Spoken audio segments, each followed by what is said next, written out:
All right, where was I? I wasn't anywhere. Uh, I really wasn't on set all that much, or at least not with the rest of the cast. Because if you notice, I'm in a lot of the movie, and yet I'm not in almost any of the movie in terms of my character or Spoony, the character Spoony, is relatively out of this movie. In fact, he's almost not in any of the movies as myself. Now I'm talking like I'm two different people, but yeah. Um, for the most part, I'm usually concealed under some kind of costume, like Doctor Insano most of the time. Uh, Epic Brawl, I wasn't really. I was just kind of a side character in that. I guess the one I'm in most is Gandalf, but even then, I'm kind of posing as Ian McKellen. And in this one, I kind of start off. They establish that I'm possessed, and then I'm comatose for all of this. And for the most part, I am Turl in this movie. And so the thing is, Turl spends no time with any of the rest of the cast. I was only with Zod through almost the entire movie. My interactions with everyone else were very limited. So Spoony was only in a few scenes, the ones where I'm getting my head probed, and the one where they pull me out of the box, and to a small degree, the one where I'm in the coma. But even then, I spend most of the time just with Film Brain. So yeah, it's kind of interesting to see that it's really my side characters that get the most screen time. I guess what does that say about me? I'm not a very interesting person outside of the characters. I don't know. I did kind of hang out on set sometimes when I wasn't going to get in the way. Like I said, I was never on the bridge set, so I like to kind of poke around there between takes. But yeah, almost no interaction with anyone else. So I was surprised to see everyone else acting. I remember being kind of frustrated with CR. I was down there. It was near the end of the shoot, or at least near the end of the movie with the scenes we were shooting. And I remember he had a lot of problems with this one speech, and it was like, God, this guy, where did we get him? Like, because he just couldn't spit it out. We spent like 20 minutes on this speech. I was like, God damn it, CR, let's do this. Let's go. And I got snobbish. I was like, this is why we don't have non-actors on the set. And then I saw the movie, and he's really good in it. And the reason was I got him in a technobabble speech, and nobody could spit that shit out. And he wanted to do it right, of course. So there's that. And so I was blown away by CR's performance. And in fact, a lot of people I wouldn't expect to get good performances out of, because they are, to use a poor phrase, non-actors. Ah, fart joke. Always classy. But by me non-actors, I mean people who don't have traditional theater experience. And there I go, assuming CR doesn't. But I don't think many of the producers do. And I was surprised by virtually everybody who, some of these guys are given pretty weighty stuff. By that I mean like Film Brain, he actually has a kind of intense role at times, Bennett, who is actually very proud of his acting, to the point where Bennett was very disappointed in Suburban Nights when they cut the take where he weeps real tears over Mati. And I will admit, it's well done. He actually wanted to be very intense, where he's shaking Film Brain. He's like, "Tell me." He's like, he walked away from that take going, "Damn, I was good." And I was like, "You were good. It was pretty good." He's like, "They're gonna cut that take. I know they will," and I think they used it. But even Brad and Luke, in some cases they were kind of have the scene where they're sleeping together. They had some kind of heartfelt moments together. Linkara, he was very adamant about keeping Mechakara as one of the only characters who wasn't overtly funny or wacky. He's very protective of that character. And of course it works here, because he wants to be kind of legitimately menacing. But yeah, everyone here, even Angry Joe, I was really stunned at a lot of these guys' range.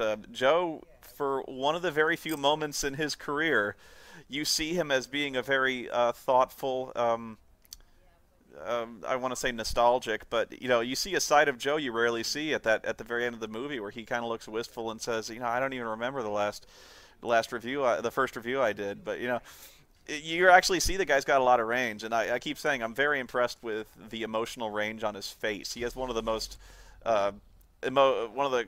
emotional faces I've seen, at least that conveys emotion. This was one of the more controversial role decisions in the movie, where Jo plays Edward from Cowboy Bebop. Mostly because I think Doug, he started off when he wrote the script wanting us all to be kind of a spacey character type thing, where we're kind of doing impressions of the normal characters again. And they cut that idea out pretty quickly, where it was like we would show up kind of in costumes if we wanted. So like we weren't playing a character. We just like, you know, Paul was the science officer, so he put Vulcan ears on, and CR was the engineer, so he felt like putting on little Geordie mask, things like that. But there was also other characters who didn't do that, like Nostalgia Chick, 8-Bit Mickey. Even Juwario didn't put a costume on. He was just the helmsman, so he had the little Wii wheel. What are your men to transform this vessel into a house? Yes, this decision to turn the ship into a house so we could just shoot inside a house. Although, I will say we did justify it to an extent, so we didn't have to shoot entirely in front of a green screen. The Zod role, always... Big Lebowski reference here, kind of. Yes, really tied the room together. Okay, where was I? Zod. Zod as a character kind of fascinated me, because he acts like a really fey version of Zod. I guess what really surprises me is, and I think this is a really big plot hole, even greater than the justification for all our normal plot holes is in fact the plot hole, is that General Zod never acts like a Kryptonian. Oh my god.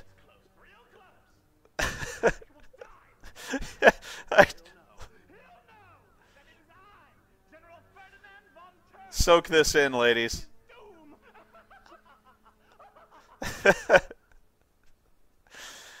Yeah, this was, I think a lot of the Dune references were spawned from the fact that Rob and I would endlessly quote Dune at each other for like the last 3 years. And so Doug was like, fuck it, I'm gonna write all the Dune shit I can into this movie, so you get it out of your fucking system. So yeah, he gave me the Baron Harkonnen speech, and of course the Harkonnen Speedo, which I lobbied hard for. I was like, Rob was like, I think we might cut some scenes. I was like, you're not cutting the Speedo scene, are you? And he's like, I don't know, you can't cut the Speedo. I want the Speedo scene. He's like, okay. He's like, I kind of want it too, because it's just so weird. And he's like, but where are you gonna get it? And I'm like, I know a guy. Yeah, the guy made my Speedo for me, and it's awesome. I still have it. I still wear it sometimes, just around the house. My brother does not enjoy that. But yeah, Zod, I was like, it's even been brought up. They're like, you know, why doesn't he just kind of fly around in space and beat up the critic's house? Because he's got all the powers of Superman. He's powered by Earth's yellow sun, so like he should be flying around and shit. And he just kind of, he gets blown up. He's just this kind of weird, fruity guy who hangs out with a bathrobe on his shirt. Oh god. But I guess Turl doesn't really act like Turl. In fact, what's kind of funny is a lot of the impressions we do, especially the villains. I guess Zod is pretty close, but even then, he's kind of got this voice up here like Kermit, and I don't remember the actual Zod being really that close, and especially my Turl voice. My Turl voice is kind of like Travolta in Battlefield Earth, when he only gets really shrill a couple times in that movie, where he kind of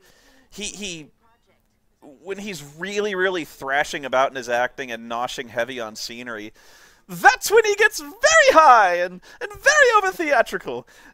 He actually doesn't do that for the most part in Battlefield Earth. It's only like 2 or 3, and those are the funniest scenes, by the way. But for the most part, in the movie, he kind of speaks through clenched teeth because he's so irritated at people not getting leverage. Like, you know, Travolta, he grits his teeth and speaks through clenched teeth most of the time in that movie, and he's usually not really angry in that movie. And what's funny is when he's chewing the scenery in his really angry moments, he seems to affect like this pseudo British accent, pseudo English accent. I'm sorry, whatever you want to call it. I got in trouble last time for saying British accent. I don't even know. But yeah, he goes. There's this one famous line, or where famous to me, where he's got this communicator out, and he goes, "This is Tal, your chief of security," and it's like, "What the fuck are you doing, Travolta?" Like he's got this like British, really, because he doesn't do that. He like I said, it's only when he's being really femmy, I guess, where like there's another really funny line where he's intimidating Forrest Whitaker or something like that. And he's like, you know where I heard it? The friendly bartender! And he pulls this guy's severed head out. So I've said before that I was never really quite happy with my Turl impression, especially the first time you see him. I was like, I didn't capture the essence of Travolta in that movie, because he actually does have kind of two Turl voices. The clenched teeth one, and then really shrill Turl. And Doug has always insisted, he's like, no, you were great, I loved it. And so I believe he was back a second time, and I practiced, and I still didn't really get it, but it was closer. And so when he told me that Turl was like the main villain, or number two villain in this movie, I was like, damn, I really want to nail this. So and Doug was like, Doug heard me say that, and he's like, no, same way, the same way. I love that Takei bit. So I was like, really, you want it the same way? And he's like, I'm like, that's really not Turl. And he's like, yeah, but it's great. And so I was like, okay. But I was like, when I got off the Skype with him, I was like, I'm gonna learn it anyway. So I spent like a week just doing the clenched teeth Turl voice, because he does that most of the time. And so I usually gave him a take where I was really, hamming it up like normal, and then I would usually give him a take where I did the annoyed voice. And Rob was even like, I don't know, I didn't know why you were doing that on set, because we told you not to do it. But he says in editing, it worked for a lot of scenes, because he just said it worked really well. So, and also Travolta's very big on hand acting, where he like throws his right hand up and spins it around, with his wrist, doing his Shakespearean thing. And so I try to do that as much as possible. And so Rob is like, I don't know why you were doing that, but it worked. In some cases it worked, because he kind of needed some, I won't say menace, but he needed that annoyance in his voice sometimes, where he's like, and who the devil are you? And we're still no catch with the close to catching the critics. That kind of angry voice. And so, yeah, it's good I did that, but still I do the really shrill Shakespearean like this. There was controversy on the set over this scene. Oh my god, the controversy. I'm actually surprised as much of this scene made it into the movie as it did. Because, okay, Film Brain is knocking on the door, and he hears inside what he estimates to be like sex sounds. I think they added in like the power drill noises to like make it clear they weren't like there was no rape going on. And as you'll see, rape was a major underlying factor of controversy in the weeks to come. We know. So yeah, I remember. I can't even remember who was more disturbed by this, but they were like, they filmed the scene and they're like, we kind of object to this scene because it's implied that Mekakara is raping her. And I wasn't helping. I was like, well, in a way, he technically is, because he's turning her into a cyborg or whatever. So that technically that counts. They're like, "Shut up, Spoony," and I'm like, "Okay." Um, so, but yeah, there were a few lines I think she had to scream out. I can't remember what they were, but I think it was stuff like "It's so big" or something. I can't even remember, but in reference to the drill. Like oh my god, it's so wrong. But there was actually, it wasn't, I won't say an argument, but there was debate. I guess there was kind of intense debate on whether or not we should change the scene or reshoot the scene. And I'm surprised they even made reference to any sexual contact in this movie, where the characters are looking back and forth, like, yeah, you know what happened, and they keep referencing like, well, of course they're together. They were doing it just now, and stuff like that. But yeah, they cut most of that out. I think, at least it wasn't as heavy as it was implied in the script. I have to take issue with Juwario's shirt. It's incorrect. It says Link plus the Master Sword and Ganon, but Ganon was defeated by the Silver Arrow, wasn't he? If I may nitpick. Oh, watch this. If you really wanna have fun with this movie, Oreo, please. Hang on. Oreo does love her squeaky toy, but yeah, let's play Spot the Neckbeard in this movie. You see how it's barely hanging on, and now it's way better. No, still hanging on by a thread. But yeah, the neckbeard was a constant source of struggle or annoyance in that movie, because I have this thing where I get hot really easily. I overheat or something like that. So like even in Chicago where it was much colder, I was walking around in t-shirts. I just run hot or something like that. So of course I'm in this heavy jacket. I'm in motorcycle pants. I'm wearing like 3 layers. I'm wearing this dreadlock wig that's made mostly of fucking plastic, you know. And then I've got like 3 layers of prosthetics on myself. So I've got the neck beard, I've got the goatee, I've got the mustache, and I've got these little silver things glued to the side of my head you can never see anyway. So I'm sweating balls in that costume, and I was sweating off the spirit gum like crazy. Spirit gum, what you use to hold on, you know, fake mustaches and stuff like that.